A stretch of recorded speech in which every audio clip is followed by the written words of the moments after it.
In this video, we're going to be talking about bat speed versus barrel accuracy. Which one's better? Should we be training them? And my personal thoughts. For me, there seems to be a war going on in the game where you can either chase exit velo or you can only chase barrel accuracy. For me, I think you can do both. For those of you that don't know, my name is Anderson Miller, 9-year pro, played with Kansas City, Dodgers, WKU All-Century team member, top 100 draft pick. Now I currently am a personal coach for pro, college, and high school players in unfinished player development, where I guide them focused on hitting and mental skills and showing them things that I learned through my career. So what I've been doing in the program has been finding a way to basically combine exit velo, bat speed training, and have it flow into barrel accuracy. And I think this is something that's pretty fascinating, and it can be done. Right now, there's a lot of rigid thinking. Well, you can't do that. There's marginal gains. It's not worth it. Diminishing returns. I disagree. For me, baseball is golf. The setup, the way the ground force is created, the moves, especially the initial moves. You're seeing a ton of golfers right now going through swing speed development, developing driver speed, ball speed, smash factor. I think it's beneficial.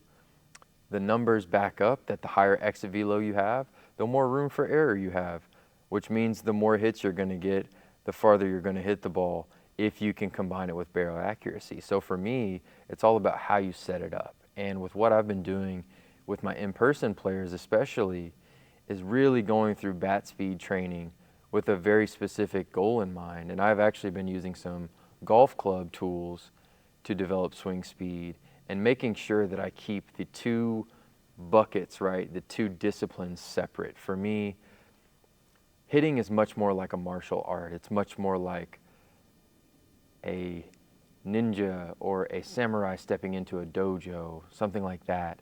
And bat speed, exit velo training is much more brute force, like let's let it rip, grip it and rip it, send it, figure out how you can use your body to move its best and develop the highest number that you can get. But if we can set it up to where they combine and work on top of each other, they'll both improve. So what I've been doing, and I'll walk you through my process here, is I have them go through their bat speed training. I have them work through heavy, medium, light, go right-handed, left-handed, whatever their dominant swing hand is. Make them do both sides to open up the side bodies and open up just working on different planes of the body. But when it comes time to take their actual swings, even though they're taking swings with no ball involved, there's no actual contacts, I have them set it up as if they are covering a fastball up. Today's baseball is played at the top of the zone. I know that. So if I can get guys to create this swing, the most efficient, bare bones, trim the fat, powerful, simple, quick, if I can have them training that even in their bat speed with intent of hitting a head-high liner, really feeling above the ball, setting themselves up above the ball, moving quick, moving fast, we're winning.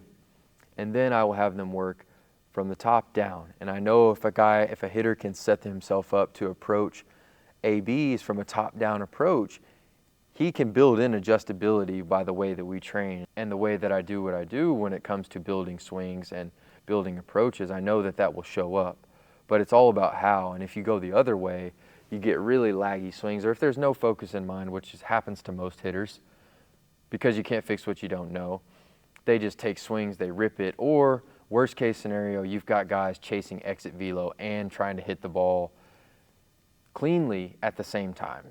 And that's one of the things that I never see in golf, right? You see golfers training swing speed, club speed. They're doing it with a weighted club.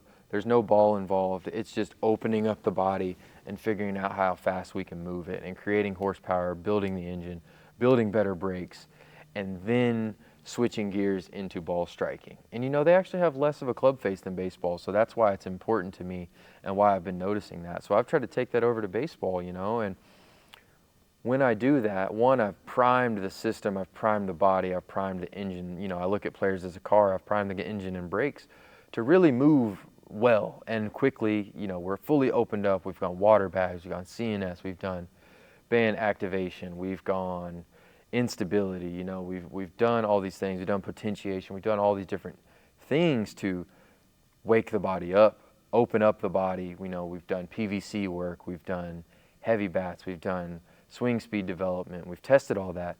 Now let's take it into barrel accuracy. And when it comes to barrel accuracy, I will run them through different drills, different angles. We're using heavy balls so that they've set the swing up, and now they have to use the moves sequenced the right way. And then from there, you're going to see guys use the skinny bat, or you're going to get foam balls, they're going to get tested. And understanding that every swing has to have an end goal in mind in order for the barrel accuracy to show up. Because if we don't have a destination, well, then what's the goal of the swing? And I think that's where hitters get messed up, and what I run into most, especially when I'm working with new players, that, you know, they're kind of working without a plan. So this is what I found to be helpful. I think that bat speed and exit velo training and barrel accuracy can actually work together. I think that they both parties have good intentions. I just think that it's more about the administration of the implementation of the tools where people get it wrong and the rigid thinking. And for me, I'm a guy that likes to stay outside the box and be an original thinker, which is why I'm talking about this from my own perspective. I'm sure, hopefully there's somebody else out there doing that. I do know this stuff works, and it's been able to really help my guys understand how to use their body better, and then also know how to switch gears and compete in a barrel accuracy type of mindset that allows them to go out into games and trust the work that we're doing here, because no matter what, I'm focused on keeping guys out of autopilot, whether that's in the build-up work, whether that's in the movement prep, whether that's in the challenge work. It's either done at an angle or there's some sort of constraint put in there, whether it's a bat, whether it's a count, whether it's a situation that makes them focus. And if you can do that, you can take the bat speed training into the barrel accuracy, and then they can both bear fruit in game.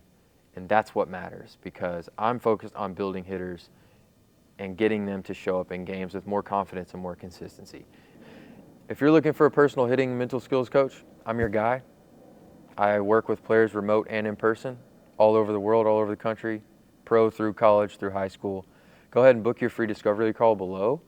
I'd love to see how I can help you in the program. I actually have some different options available depending on your needs, which is really cool. Some different levels of accessibility. So I'm sure we can make something work. But if you enjoyed this, like the video, leave a comment on your thoughts, and definitely subscribe, and go check out some more. Go check out Instagram if you want to know more about me, what I do. But I'm just here to pass on what I'm learning, and ultimately how I can help hitters, and ultimately how I can make Unfinished the best personal player development program in the game and have it be the go-to option. So that's what I'm focused on. See you next video.